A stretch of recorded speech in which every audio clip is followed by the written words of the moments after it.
Red Bull and Max Verstappen are boycotting Sky Sports F1 after Ted Kravitz said live on air that Lewis Hamilton was robbed of the 2021 World Championship. And I just wanted to let everyone know I will also not be speaking to Sky Sports F1.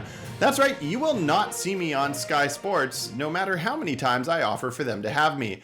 Welcome to Race Weekend Update. My name is Stacey Hewen, and let's get right into it. In Italian news, it was announced that Valtteri Bottas has been awarded sainthood for the miracles he pulled in that Alfa Romeo this weekend.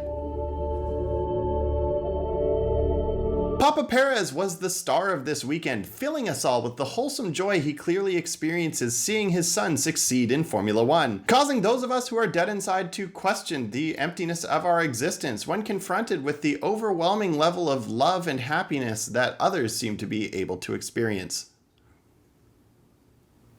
Sergio Perez has benefited from 5 of the 6 fastest pit stops in this season. Checo's crew must love him so much that they botched his pit stop this race to make sure Red Bull doesn't promote them over to Verstappen's side of the garage next season. Max Verstappen was Max Verklappen, dominating the race from very early on.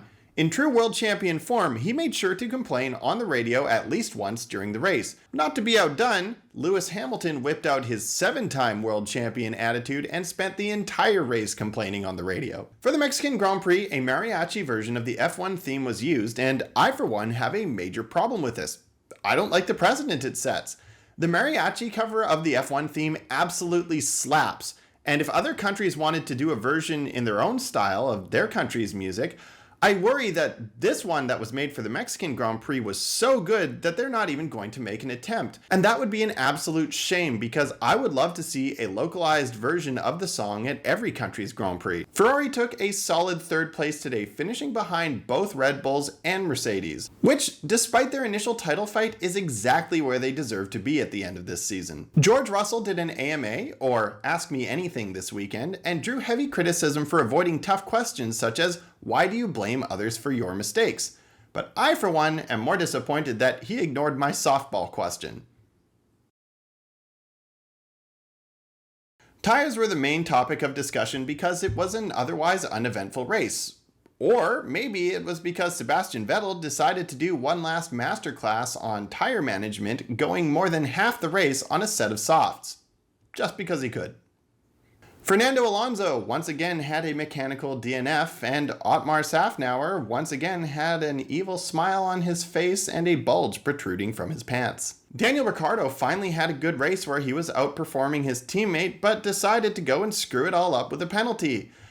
I feel like nobody's ever told him to check himself, because if he did, he wouldn't keep wrecking himself, so maybe someone should tell him. Now, before we do the Canadian summary of the Grand Prix, I just wanted to let everyone know that I've finished making the Wish.com F1 merch video that I promised to make when I hit 1,000 subscribers. So, if you're not already subscribed, hit that button to make sure that you catch it when it drops this week. Now, over to the Canadian Positivity Guide. Well, you've heard the British guys enough, so why don't you listen to somebody else for a change? Jorpedo failed to deliver this weekend by driving a clean lap 1 and not putting anyone into the boards. Everyone bills Mexico as an exciting race because the thin air means that there's lower downforce and therefore less grip, which makes a more exciting race, kind of like when there's rain. But I think that they're just delirious from the thin air because what we just watched was an absolute snooze fest. We should all be kissing Pirelli's feet, thanking them for giving us literally the only thing to talk about during the race. Tires. And it's clear without the different compounds and the ensuing tire strategy, there would have been literally nothing for the drivers to whine incessantly about. I'm serious, there was so much moaning on the radio, I thought somebody had mic'd up your mom. And now back to your regularly scheduled programming. Max Verstappen set a record 14 wins in a season after his win today, which is impressive even when you take into consideration the fact that there are more races in a season now. But of course, the catering and sick time costs couldn't possibly have helped Red Bull produce such a dominant car. No, it's silly to even suggest it. And the spicy meme of the week is Buongiorno, Amelia, posted to our Formula Dank by Jacques Casanova with the text, "Friendship ended with Brad Pitt, now Amelia's my best friend." This one covers the gridwalk snubbing of Martin Brundle last week at Circuit of the Americas, and this week in Mexico during the gridwalk, a woman named Amelia approached Brundle and told him he does a great job and she loves him. This meme is extra dank because of the level of Twitter BS you need to follow to get it, And there was a lot of arguing online after the Brad Pitt incident last week, and given the news about elongated muskrat's recent purchase of Twitter, I think it's time we just all got off of that platform. Anyway, thank you so much for tuning in. If you like this video, please send it to someone else who might enjoy it, and subscribe to make sure you never miss anything from Fiends, where the F1 never ends.